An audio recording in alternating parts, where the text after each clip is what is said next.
Welcome everyone. I'm Dr. Del Coley and I am the 2012 New Jersey State Teacher of the Year, but I also work in the teacher preparation program at Stockton University. And before we go ahead and get started with our panel of wonderful, just completed student teachers, I would be very remiss if I didn't mention a few people who are instrumental behind the scenes personnel at making sure this whole thing happened today. It really does take a village to make something like this happen. So first and foremost, to the Center for Future Educators staff at TCNJ, Wamboy Gilbert and Amanda Christine Jones, thank you so much for everything you did behind the scenes. They're the ones that sent out the emails and the links and made sure that everyone ended up in sessions today, and their work, we couldn't have done this without them. And then also thank you very much to Barb Haggerty and Patty Weeks at the SRI and ETTC. That's our production crew for today. So they are responsible for setting up all of our links and making sure that our technology is running today. So it should all hopefully run very smoothly. So for you panelists, I'm going to ask you today to unmute your microphones, and I'm going to ask each of you to basically introduce yourselves and tell us who you are, what university you have graduated from, what school you were in for student teaching, the grade level you taught, and the subject level you taught. And I'm just going to start with Olivia with an A. All right, my name is Olivia Shamingo. I just graduated from Stockton University. I completed my student teaching in Charles L. Sprague Elementary School, which is in the Egg Harbor City Public School District. And I was in a second grade classroom. So by the end of student teaching, I was teaching every subject. Thank you. Elisha. Hi, my name is Elisha Haraxin. I just graduated from Stockton University. For student teaching, I was at South Main Elementary School in Pleasantville School District. I was in a 5th grade classroom from the beginning of the school year until we stopped school. And I ended up teaching all subjects as well. Thank you. Dana. Hi, my name is Dana DeLeon. I just graduated from Stockton University. I did my student teaching at Weymouth Township Elementary School. It's in Atlantic County. I was in middle school. I did a 6th through 8th grade math class. So I taught 6th grade, 7th grade, and then 8th grade algebra. Thanks, Dana. Erin. No problem.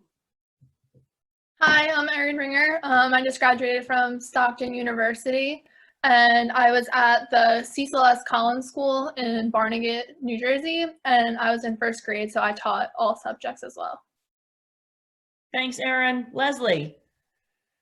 Hi, I'm Leslie Berrigan, and I graduated from Stockton University. I was in H.A. Marsh Elementary School in Absecon. I was in a 4th grade classroom, and also by the end of the year, I taught all subjects. And last but not least, Olivia with an O. Hi, my name is Olivia Santasero. I graduated from Georgian Court University in Lakewood, New Jersey, and I student taught at Joseph J. Katina Elementary in Freehold, New Jersey. And I was in a 2nd grade inclusion classroom, so I was teaching language arts, math, social studies, and science. Fantastic. Thank you so much for joining us today, everyone. So your first question for today is, what was your favorite part of student teaching? And I'm going to go reverse alphabetically on this one and start with Olivia with an O on this one. Okay, so my favorite part of student teaching was implementing so many different activities and projects and different lesson plans that I've always thought of implementing in the classroom, but I finally had the opportunity to do so. I love project-based learning and I love science experiments as well. So I think my favorite part was seeing the kids collaborate and discover new things about science and technology and working together, and just being able to bring those visions that I've had to life in the classroom. That was my favorite part. Thanks. Leslie. My favorite part of student teaching was the actual takeover, because I was in the classroom from September to December doing my clinical hours, and just being the one to make all the decisions and teaching, that was a really fun part too. Another favorite part of student teaching for me was just the relationships that I built with my students, being that I was there from September until now, and I mean, I love them. They're great. All right, thanks, Leslie. Erin. My favorite part was seeing my students grow throughout the year. I was in my placement from September until April, so seeing the kids start off as like basically kindergartners almost still, now seeing them almost in second grade, it was really awesome to see them grow. Like I helped one student with their sight words the one day, and he used to get 20 words average when we tested, and the one day he got all the way up to 100 words, which was just mind-blowing to see. And it's awesome because you realize that you're helping them get to that point. Thanks, Erin. That's a great thing to watch that light bulb go off, that moment where they finally get it, right? Yeah, exactly. All right, thank you. Dana. My favorite part of student teaching, and I'm sure you heard Miss Dickstein and Mr. Beatty kind of allude to it, is kind of the connections and the relationships I made with the kids in such a short period of time. It's amazing how you can just, when you have that relationship and that connection with the student, it's just an awesome feeling, and they trust you. So that's probably one of my favorite things that definitely happened, especially middle school kids. It's a little easier to make the connection. Excellent. Thanks, Dana. Yeah, and sometimes middle school kids can be Yes. a little challenging because they're trying to figure out who they are too, right? Right. Yeah. Yes. Thanks. All right, Yes. Olivia with an A. I think my favorite part of student teaching, like a couple of our fellow panelists said, was the relationships that I got to make over the semester, not only just with my students, but also with my mentor teacher. We ended up having a great relationship, and we still we still communicate with each other. The relationships I built with the other second grade teachers in our team, with, other teachers in the school, just every relationship that I made really helped me grow as somebody who wants to be an educator one day. It just changed my life. It really did. Thanks. And Elisha. So everyone kind of said my answer, but I would have to agree. Definitely the relationships that I made with the students. A lot of the students in the Pleasantville district area, in that area, it's a lot of poverty and everything else, but being able to be that difference for those students and letting them know that you're there, regardless of what relationships they have at home, made a big difference. Fantastic. And those relationships are so important, right? Because you can't teach students until you reach students. So that relationship is at the core. Okay, second question. And I'm going to also sort of incorporate a question that we had from the audience on this one. So the second question is, what did you find most challenging about student teaching? And thinking about what was challenging, what kept you motivated to educate your students? Because let's face it, it was a real humdinger of a semester. I mean, it was rough to adjust for yourself. But what motivated you to keep going? So what challenge did you face, and what motivated you to keep going? And I'm going to allow whoever, if anybody wants to jump in on this one, go ahead. I'll go. I'll jump in. Oh, I'll go. All right, do you want me to go first? I'll go first. Yep. I think, okay, I think the most challenging part for me is that I started my student teaching in January, and some of from my fellow graduates, they were with their classrooms students in September. So kind of building the rapport and the respect from the students, and then getting to know me, I thought was probably one of my biggest challenges. And I guess the other student teachers had the advantage of knowing the students. And I guess what kept me motivated is the fact that the students, it's your job to educate them, and they depend on you. So just the fact that I know that I just have a big impact in their learning and their life is something that just kept me going, no matter if it was a tough day or an easy day.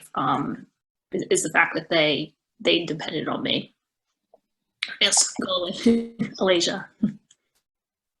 One of the biggest challenges for me was not being so hard on myself when the kids didn't understand something, understanding that it's like trial and error. So it didn't work this way, so try to teach it another way so that they understand.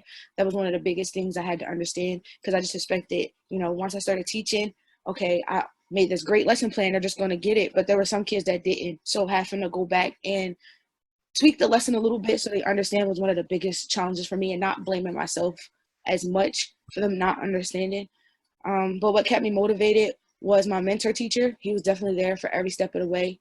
And the teachers that we had at Stockton were there giving advice, giving ideas of different things that we can try. So yeah, that's what kept me going. Thanks, Elisha. Anybody else?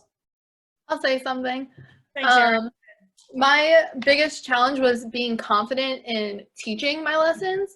I thought that like writing my lessons and then getting feedback from my mentor and my supervisor saying like it was a great lesson, I can't wait to see how it works. When I first started taking over the classroom, I wrote like little bullet points on a sticky note and kept them like on my papers that I needed to give to the students and whatnot, just to remind me, because I was so scared of forgetting a crucial point.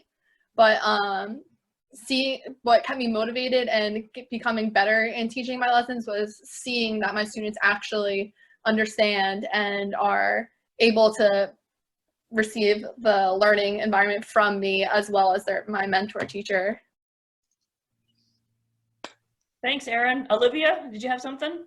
Yeah, I think the most challenging part of student teaching was really the time management part of it, because I know, I was working a job outside of school on top of, as you progress through student teaching, you get more and more subjects that you teach and more things that you're responsible for, as far as, grading, staying after to do different programs. Like I stayed for the homework club, I would stay for the after school program.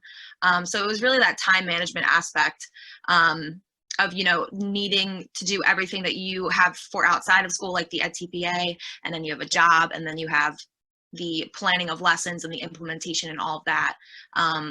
But my planner definitely became my best friend in student teaching. I wrote every single thing that I needed to do every day, and then I would cross it off, and it was the most satisfying thing, just like scribbling something off that you had to do that day. So yeah, I think time management is definitely the biggest thing that you need to stay on top of.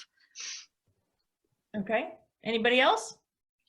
I think the biggest challenge that I faced being in an inclusion setting was just managing student behavior.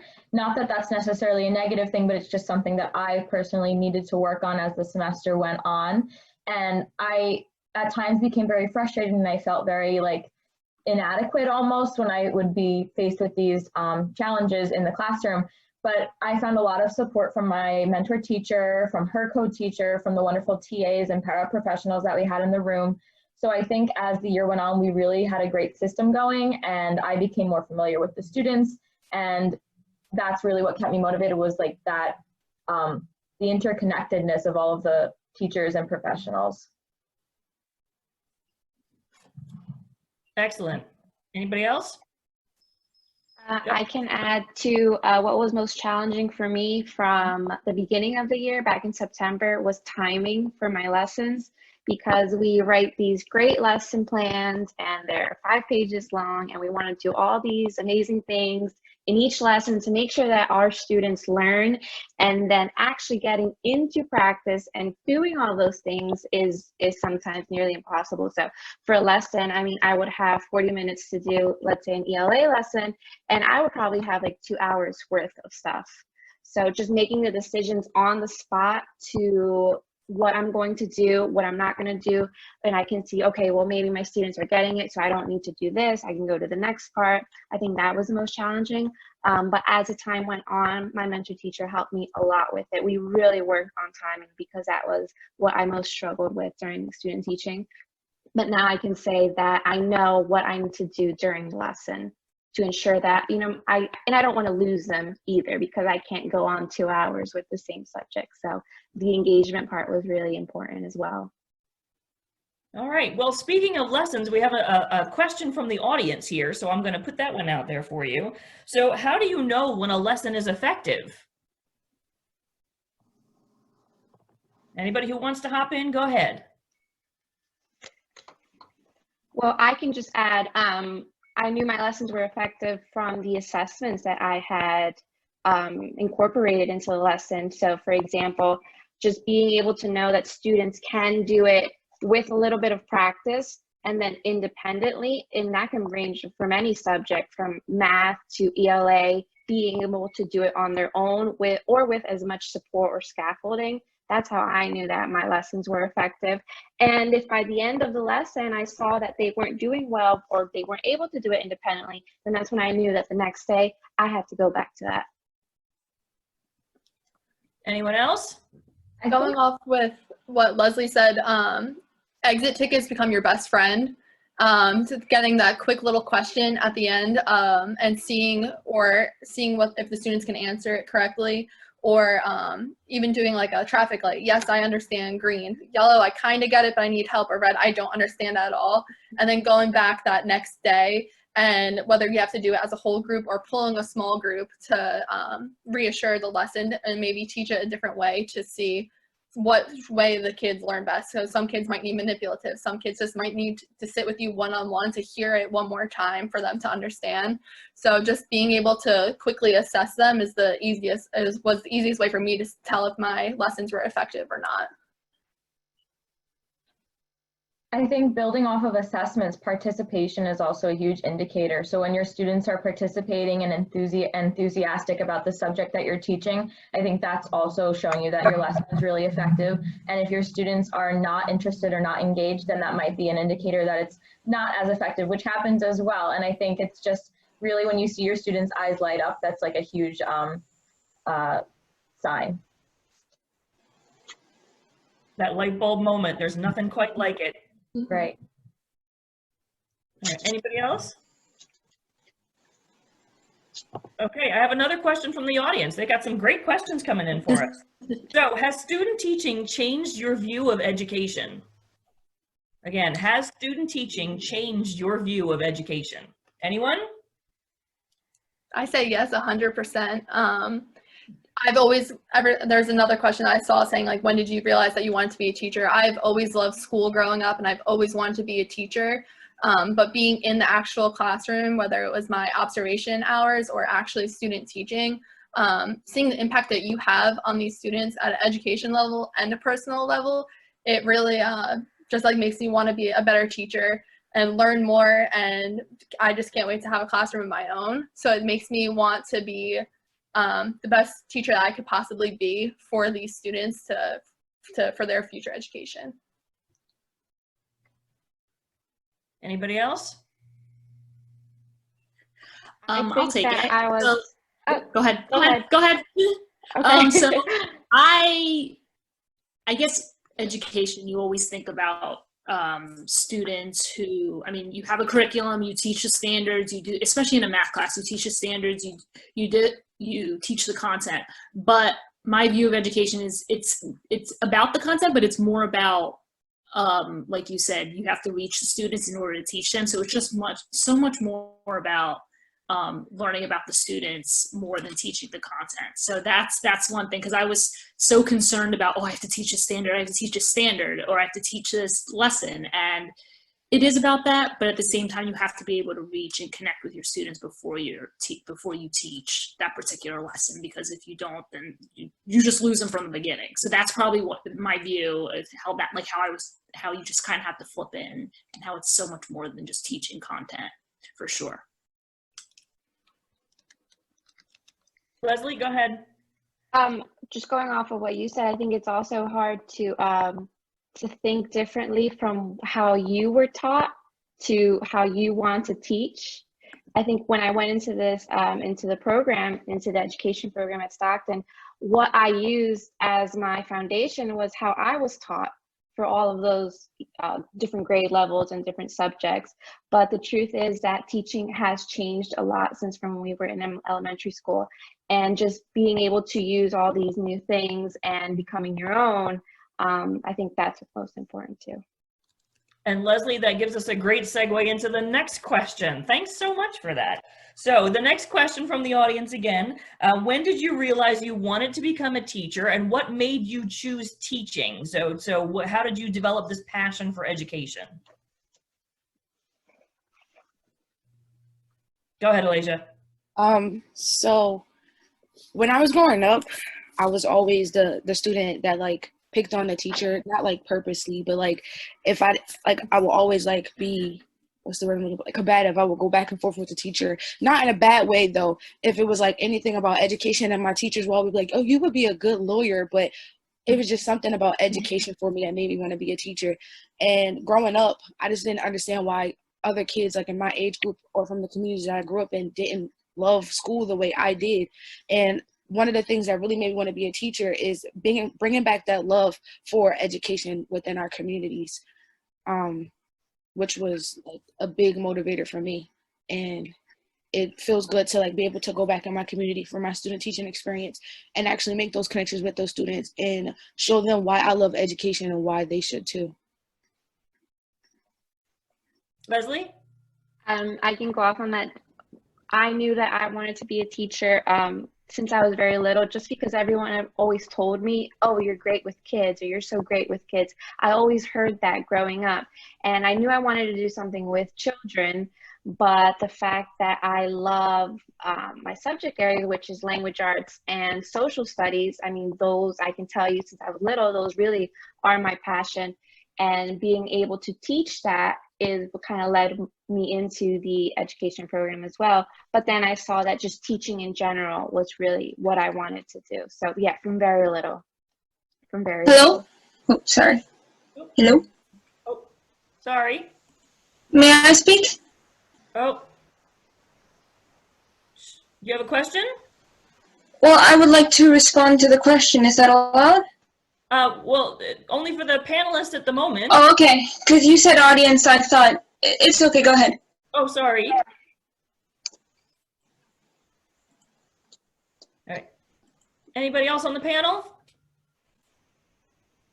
I think I didn't know from like such a young age, but I knew I wanted to make an impact in children's lives, and I knew I wanted to be an influential figure in young people's lives. So I didn't know exactly that I wanted to be a teacher. I toyed around with the idea of being a guidance counselor or being a psychologist. So I kind of had a bunch of different plans, but then once I was in high school, I realized, like, thinking back, the most influential figures in my life were my teachers. So I realized that that was the best channel for me to reach that goal of positively impacting students' lives.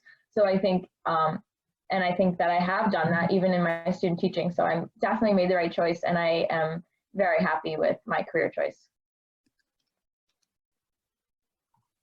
Anyone else? When did you know you wanted to be a teacher?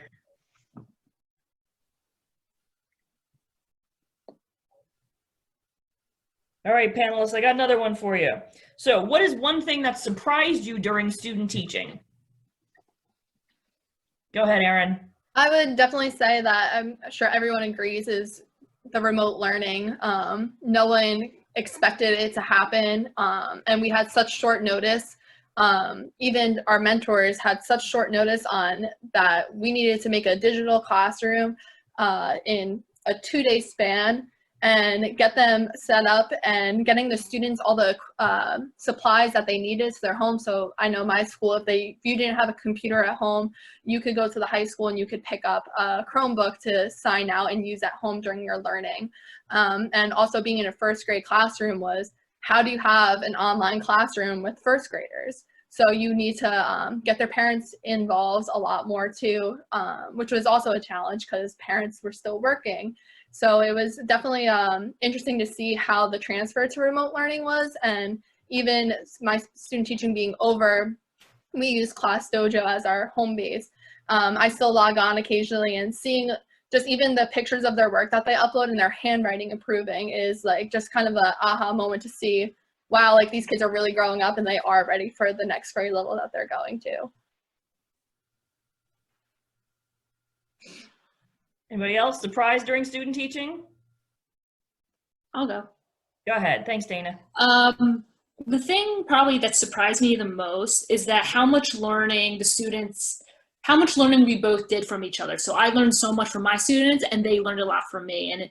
And while you're the teacher and they're supposed to kind of learn things from you, you actually learn so much from your students. That's definitely, I didn't realize the big impact of that. And then you can use that, what you learn from them, you can incorporate that into lessons and just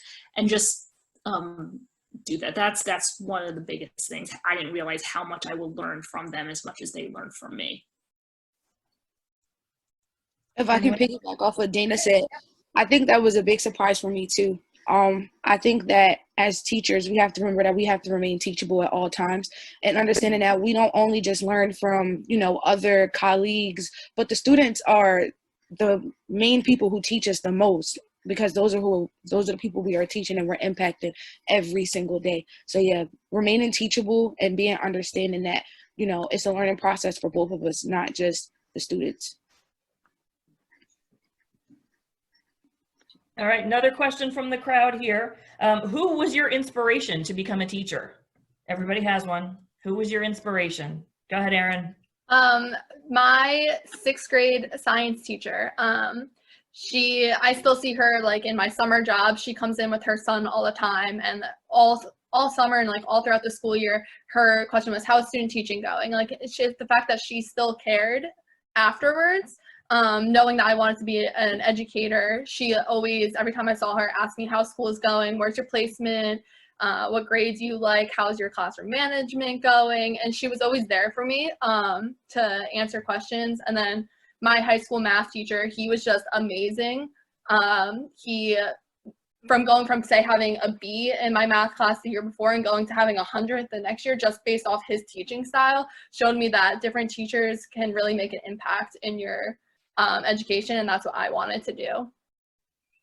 And can I just say, I love the fact that when I asked this question, there was a huge smile that just popped up on everybody's face when you think about the people who inspired you. Like, that is such a cool thing to watch all of you just cheesing right now on the screen. That's great. All right, so next person, who is your inspiration? I can say that my inspiration was my sophomore year English teacher. Her name is Miss Rosenberg, and she's just amazing. She was always there for us, and high school is such a challenging time, and the fact that she was able to teach all of that subject with such enthusiasm. She loved what she taught, and I know that for a fact.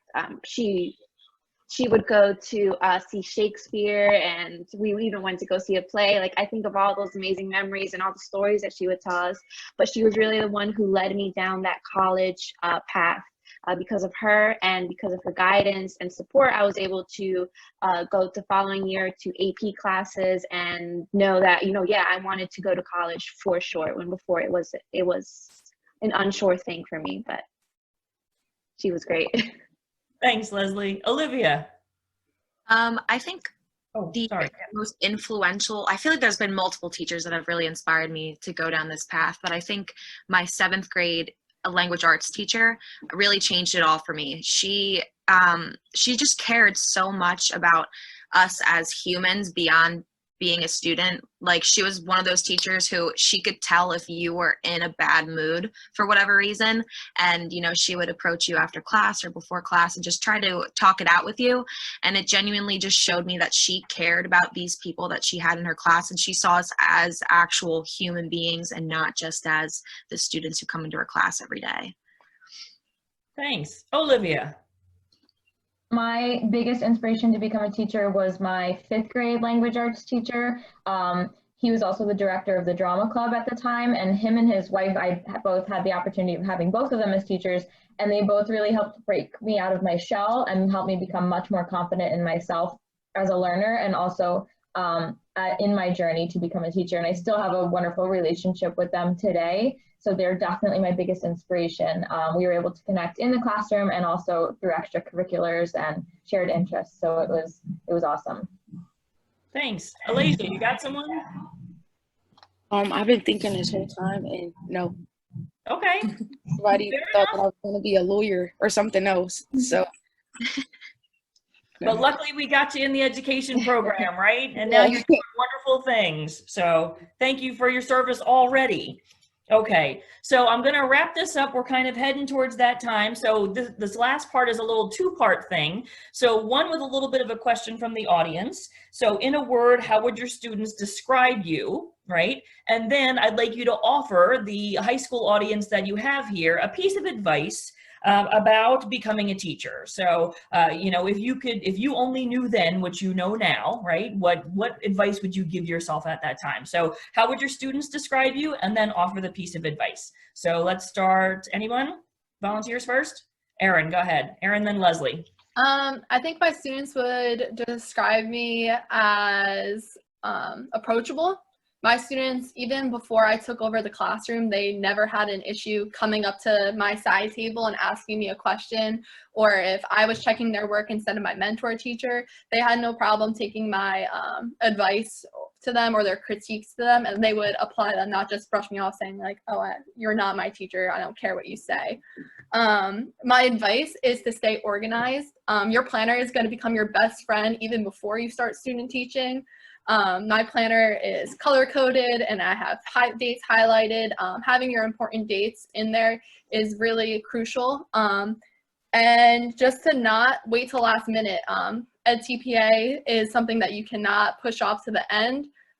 We had deadlines to submit our work before we actually submitted, and that really kept me on track. And just have fun with it. Don't take it all too seriously, because if you take it too seriously, you're not going to grow as a teacher.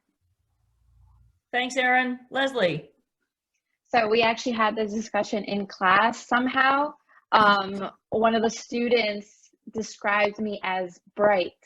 And I said, when you said bright, like, how do you mean? Like bright as in really smart, as in bright like the sun?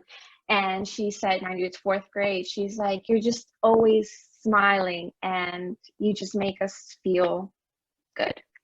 So I think just my presence in the classroom, my calmness, they know that I care for them. I think that really shows just through how I act in the classroom. And yeah, that's how she described me. All right, piece of advice? Piece of advice for anyone going into this program is just to learn as much as you can and be ready for that transition of being actually applying it into the classroom, and just enjoy it, because it really is a learning experience before you go out on your own. All righty. Dana. I'll go. I guess one word that my students would describe me, mind you, I was in the middle school grade, 6th through 8th graders, so probably observant. I know there were a few times where some of the students would be like, oh, you notice everything. Even like when they walked into the classroom, I would notice like their body language or their face. And even during the lesson, I would just notice different things. And they made comments a few times about that.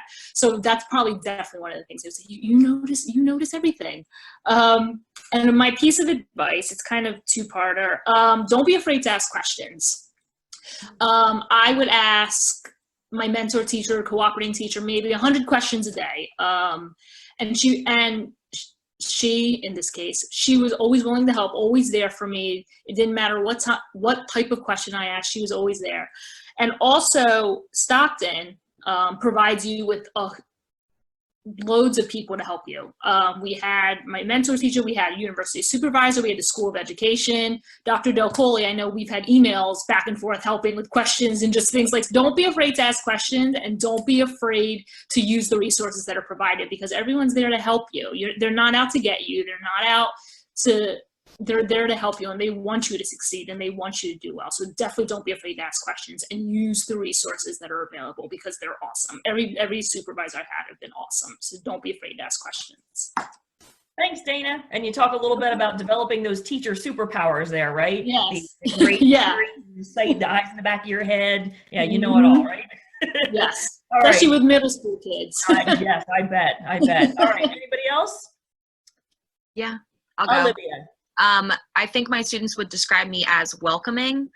They knew from day one when I started there in September that I was there for them and I wanted to get to know them. And if they were having any issues, something happened at home that they wanted to talk about, that I would be there for them. And then throughout the year, those relationships really developed where they felt really comfortable coming to me. And there were a couple occasions where they preferred to talk to me over my mentor teacher, which was kind of funny, but they just saw me as that person that they knew they could open up to, and there'd be no judgment, and I would just support them. And I think my biggest piece of advice for, student teaching, for the clinical track as a whole, college as a whole, is just make time for yourself. I think it's really important when you have so many things going on and your planner is like overflowing with notes of lists things you need to do, and you're just super stressed. Just take time for yourself. Listen to some music, take a bath, go on a walk, just do something where you can regather your thoughts. And then when you come back to your schoolwork, then you'll be able to work 10 times better. And yeah. Thanks, Olivia. Olivia. I think my students would describe me as peaceful or positive, because in the classroom I often led us through like guided meditations or mindful moments. and it was something that they really enjoyed and they've never been exposed to before. So I think they always kind of looked at me as like this calming person in the room, someone to always like de-escalate situations. So I think they would call me peaceful. And my piece of advice for high school students looking to go into education is to build relationships with everyone along your journey, like not even just your students, but your cooperating teacher and any clinical experience that you're in. I think it's really important to build relationships with other professionals, like the principal of the school that you're in and your professors at your university. And basically everyone that's gonna help make an impact on your educational journey. I think it's really important that you form a nice relationship with them so that you can come back to them a couple months down the road or a couple years down the road when you need that support or when you need someone to talk to. I think it's really important to have that network. Thanks, Olivia. Elisha, take us home. So I think that my students would describe me as either hardworking or caring. Because during my student teaching experience, I stressed to them, like they were in 5th grade, so they was always complaining about the work they had to do. They never felt like doing it. And I'll always point out, like I'm still a student too. And could you imagine doing my assignments? So just showing them that it's possible, that anything that you want, you can have as long as you work for it. If I can give anyone advice going into the education program, I would say 2 things. One is to remain teachable, understanding that everything is a learning experience and always learn from any situation first, and always reflect on everything that you go through, and also remember your why. So sometimes you'll get you'll get stuck up in college and you'll feel like, well, why am I doing this? I don't want to do this anymore. And when you get to that point, always remember your why you went into it from the beginning, and that'll help you push through. Perfect. Thank you, Elisha. And thank you, panelists. You all have been wonderful, and I cannot wait to see what you do when you have your own classrooms. Your students are going to be so lucky to have you. So thank you so much. Congratulations on your graduation. And yeah, I look forward to placing students in your rooms a couple years from now when you're ready. So you all can do for other student teachers what your mentor teachers have done for you.